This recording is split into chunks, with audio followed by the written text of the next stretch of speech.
¿Qué tal, jóvenes del tercer grado de secundaria? Un cordial saludo. En el video de hoy estudiaremos el relativismo moral, hedonismo y estoicismo en el curso de cívica.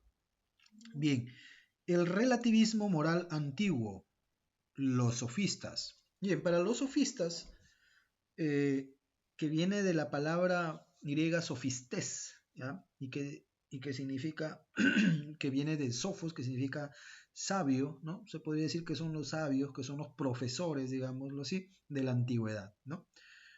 El relativismo moral que los sofistas sostienen, ¿ya?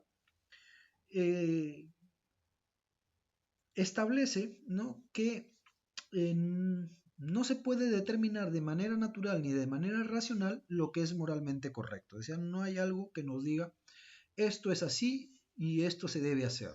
No, sino que todo se hace de manera conveniente, ¿no? Es decir, que se aceptan por interés, ¿ya?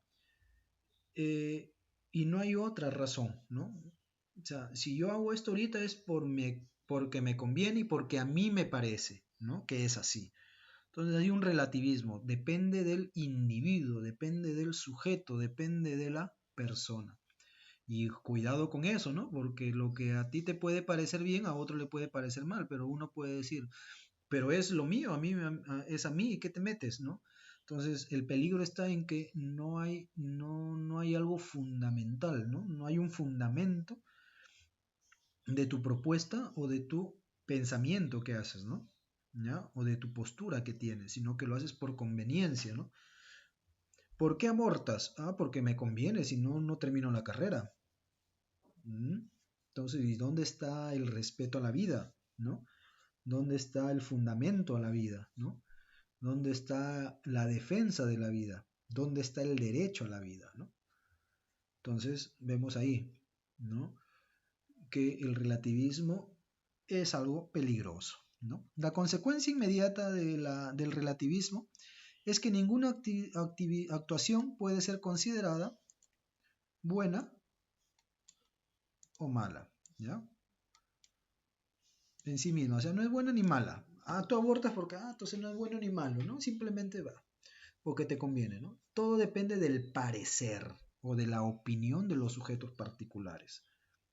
Los individuos juzgan sobre lo bueno y lo malo en función de su modo de ser, de sus intereses o del proyecto que se traen entre manos. Es decir, claro, como mi proyecto es ser profesional, pero metí la pata, ¿no? O hice lo que no debía hacer y quedé embarazada o embaracé a la chica, entonces lo que queda es eliminar a esa vida que está en gestación, ¿no?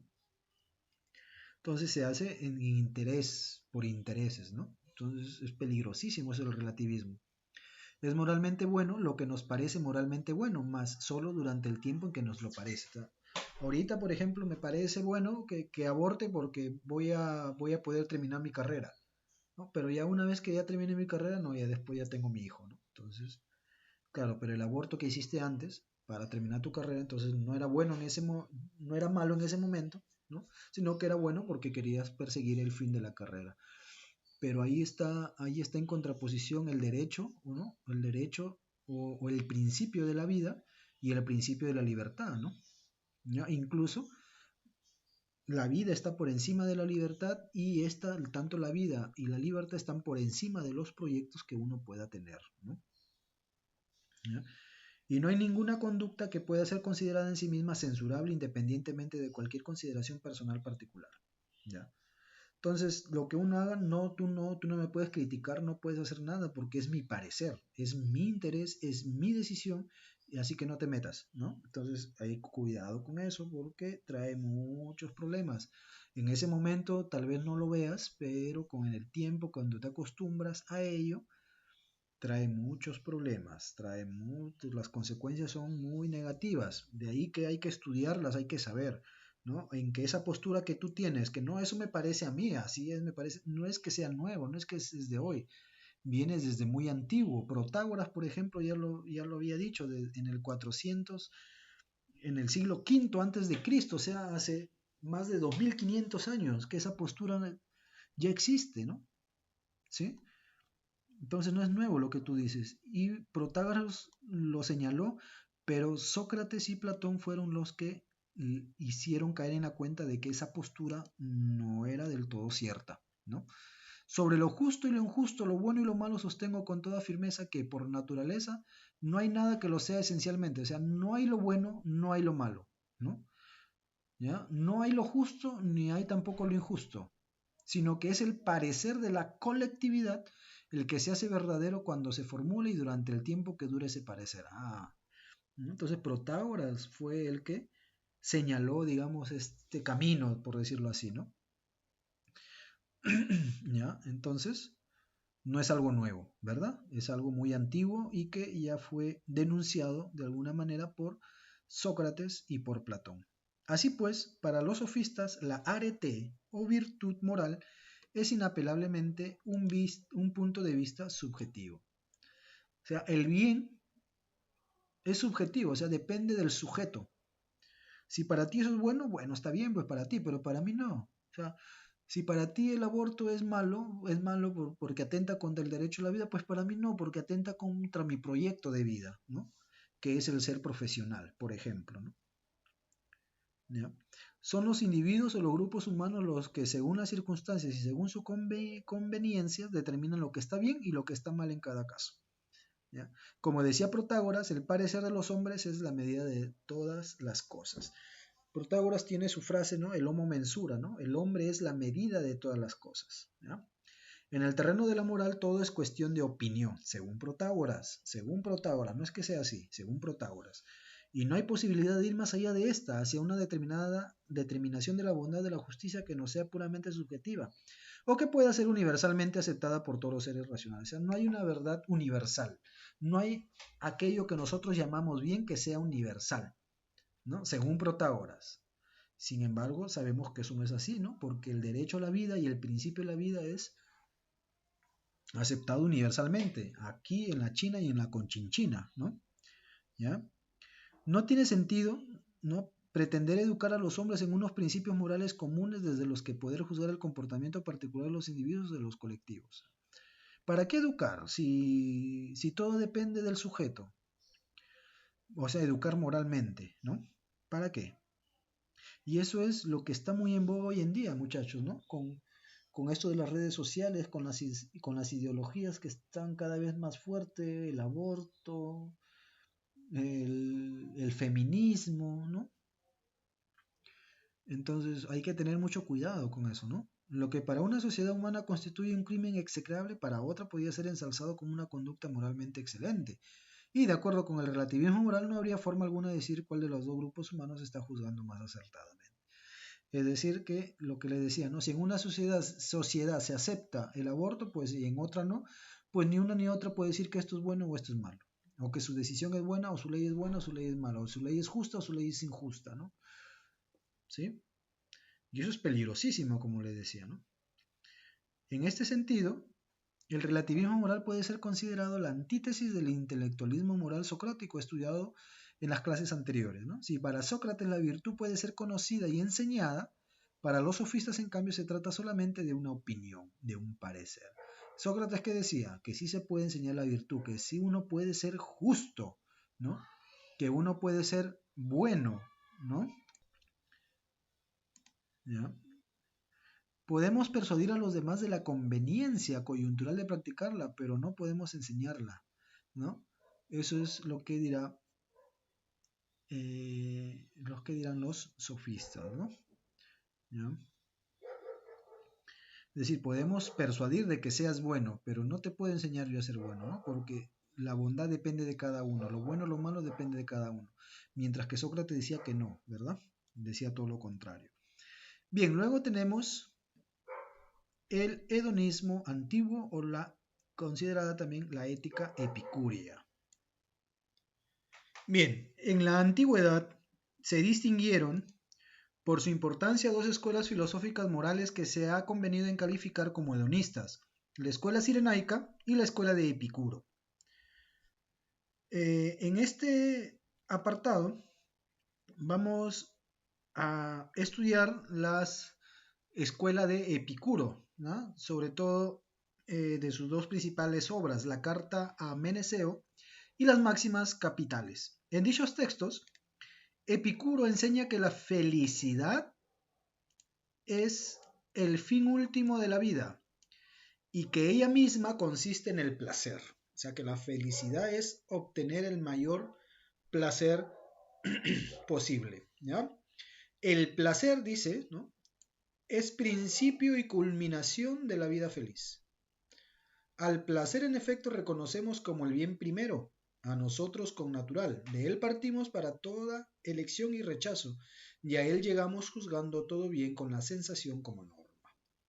Es decir, que la felicidad se alcanza buscando el placer. ¿Ya?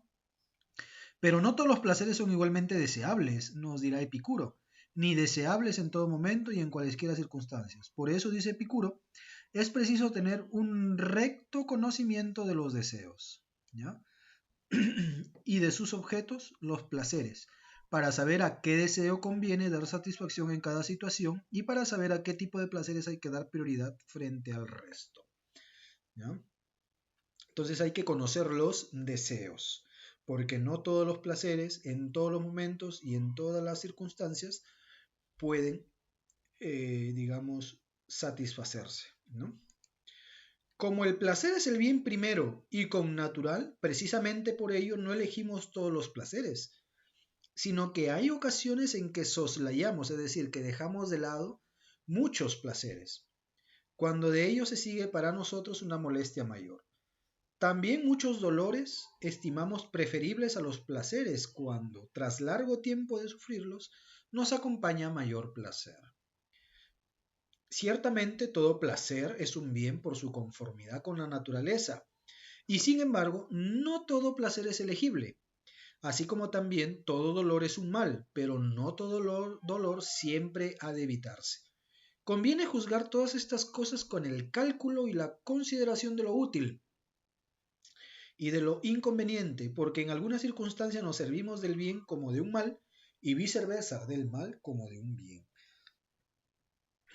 Entonces vemos ahí, hemos leído ahí, que Epicuro nos dice que no todos los bienes son iguales y que todos los dolores, si bien es un mal, no todos los dolores han de evitarse, sino que hay dolores que debemos pasarlos porque una vez que los pasemos vamos a obtener un mejor o un mayor bien o un mayor placer. Así, por ejemplo, ahorita, por ejemplo, puede ser un dolor, ¿no? Ustedes cuando lleguen a quinto grado de secundaria, o todo este tiempo, ¿no? O todo el tiempo de estudios les puede parecer doloroso, ¿no? Les puede parecer, digamos, difícil, ¿no? Algo que les exige mucha concentración, lectura, practicar. Pero una vez que pasas todo eso que para ti puede ser malo, más adelante vas a tener un mejor placer, ¿no? Un mejor bien, ¿no? Es decir, vas a cultivar, tu mente va a estar cultivada, vas a obtener conocimiento, ¿no? Y por ello vas a obtener un poco más de placer porque no vas a ser ignorante, ¿verdad? Eso es con respecto al conocimiento, ¿no? Entonces ahí pasamos ciertas dificultades que a todos nos cuestan al principio, ¿no? Por ejemplo, el sentarse a leer, el sentarse a escribir, el estudiar, el hacer las tareas, etcétera, a veces nos cuesta y incluso nos puede causar dolor, ¿no? Pero luego el bien que se sigue de eso, por ejemplo, el más simple, por ejemplo, es que una vez que apruebas todos tus cursos, por ejemplo, ya tienes tú tu recompensa, que son tus vacaciones, por ejemplo, ¿no? Pero eso es algo básico, eso es algo sencillo, simple, ¿no? El sacrificio, digamos así, el dolor que produce el estudio, su bien es que, su placer, digamos así, o el bien que se busca es que vas a ser una persona cultivada, de ahí viene cultura, de que tu cabeza ha sido cultivada, has obtenido conocimiento, ¿no? ¿Ya? Y todo lo que requiere esfuerzo y sacrificio merece la pena, ¿no? Epicuro advierte contra sus críticos contemporáneos que cuando habla de placer como bien supremo y fin último de la vida, no se refiere a los placeres de los disolutos, ¿ya? Y de los que se dan en el goce desordenado y sin medida, sino a la ausencia de dolor físico, a lo que llamaría aponía, ¿no? Y a la ausencia de turbación en el alma, lo que se llama ataraxia, ¿no? Que el placer se convierta en un bien depende estrictamente de la sabia elección del que actúa, de la sabiduría y la prudencia, la frónesis, ¿ya?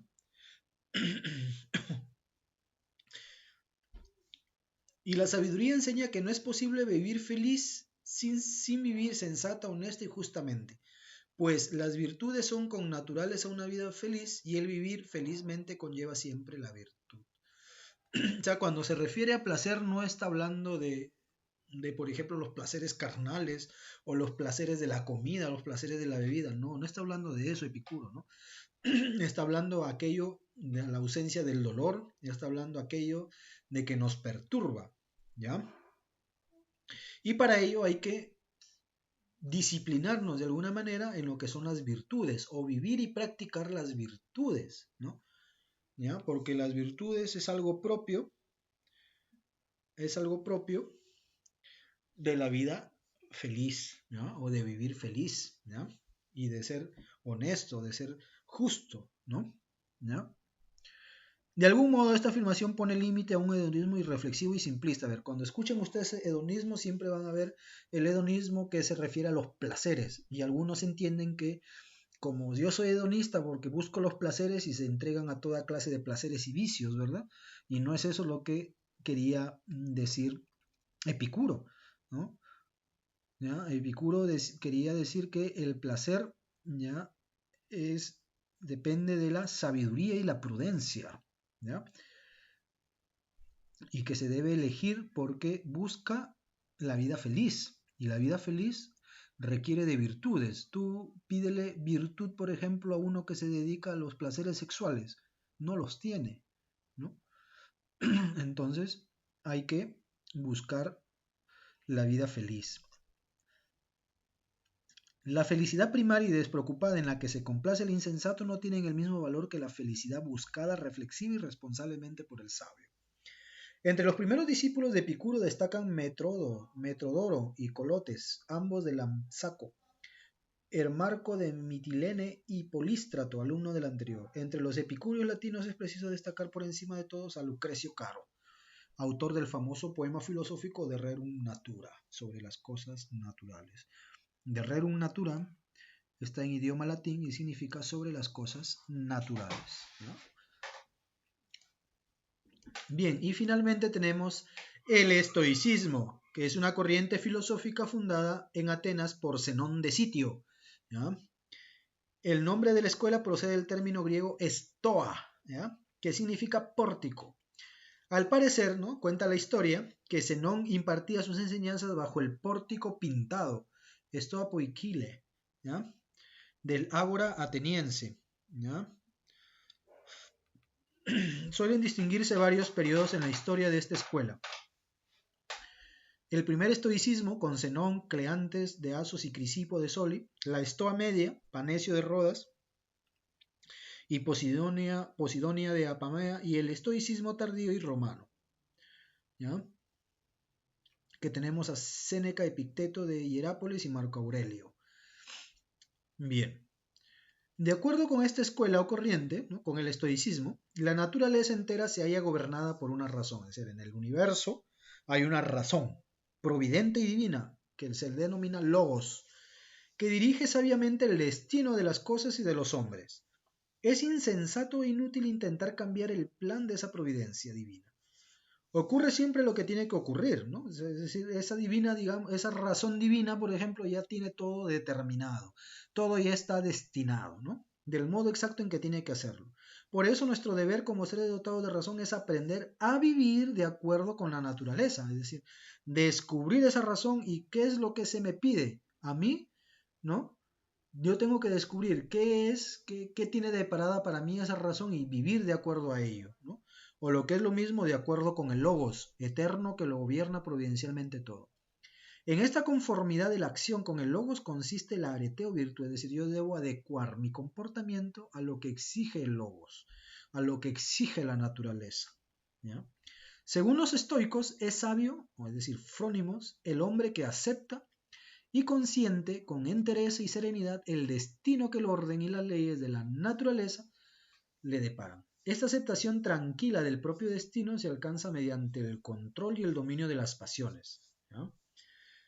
Los impulsos y los afectos, por tanto, de la razón individual que está en comunicación con la razón eterna y universal que gobierna el mundo y que participa esencialmente de esto. Es decir, yo debo aceptar mi destino, ¿no? Si me toca ser esclavo, pues entonces de nada me sirve a mí rebelarme porque la razón lo ha determinado así, ¿no? La razón divina, el logos, lo ha determinado en que yo sea esclavo y así me esfuerce, pues voy a seguir siendo esclavo. A este estado en el que yo tengo que vivir de acuerdo a lo que la naturaleza me impone, los estoicos llamaron la apatheia o apatía, ¿no? A esta suerte de dominio o de control racional sobre los principios, los propios impulsos, pasiones y afectos. Es decir, yo debo controlar mis impulsos, mis pasiones y mis afectos. Mediante la práctica escrupulosa y sostenida de este autocontrol o autodominio, el sabio llega a ese estado de imperturbabilidad espiritual. Va a ser imperturbable. Y según los estoicos, esta apatía, insensibilidad o impasibilidad del alma lleva a la ataraxia, la serenidad, ¿no? Que tiene mucho de relación con los epicuros, ¿no? Y representa la única forma de felicidad a la que resulta legítimo, moralmente aceptable aspirar. ¿Cuál es la diferencia? Epicuro, ¿qué busca? Epicuro busca que a través del placer, pero no el placer, digamos, de los insolentes, digamos así, ¿no? Sino el placer que busca la felicidad, ¿no? O sea, a través del placer, de la ausencia de dolor, yo voy a llegar a una vida feliz. Mientras que el estoico, que dice, a través del control racional de mis pasiones, de mis impulsos, del placer, de los placeres, voy a llegar yo a la felicidad, que es la imperturbabilidad del alma, ¿no? Frente al hedonismo en general y al hedonismo epicúreo en particular, el estoicismo sostiene que la finalidad última de toda actuación no debe ser el logro de la felicidad, sino la práctica del bien, ¿no? Ahí está la diferencia. El epicurismo busca la felicidad, el estoicismo busca el bien, el ejercicio de la virtud. ¿Y en qué consiste esta virtud? Consiste, como hemos visto, en el comportamiento de acuerdo con la razón que lo gobierna todo. No debemos aspirar a ser felices, sino a ser buenos. Para el estoicismo, la virtud no es un medio, sino un fin. Debe ser perseguida por sí misma, no con vistas a obtener un bien ulterior distinto de ella misma, como pueden ser la fama, el poder, la riqueza, el placer, la dicha. ¿Ah? Muy bien, jóvenes, eso es todo con respecto a estas tres corrientes éticas, el relativismo, el hedonismo y el estoicismo. El relativismo, que nos dice que todo depende de cada uno, no hay bien, ni hay mal, ni hay justicia, ni hay injusticia universal, ¿no? No hay principios universales, sino que dependen de la circunstancia y dependen de la conveniencia y los intereses de cada uno. El hedonismo, que nos señala que hay que buscar los placeres, ¿ya?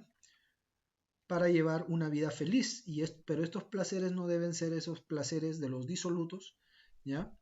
O de los que se dan una vida desordenada, ¿no? Sino los placeres que se convierten en un bien, ¿no? ¿Ya? Y eso depende de una buena y sabia elección, ¿no? Muy bien, y el estoicismo, que nos dice que debemos de vivir de acuerdo al logos, a la naturaleza, y controlar nuestras pasiones, ¿no? Para llegar a la imperturbabilidad y así buscar el bien.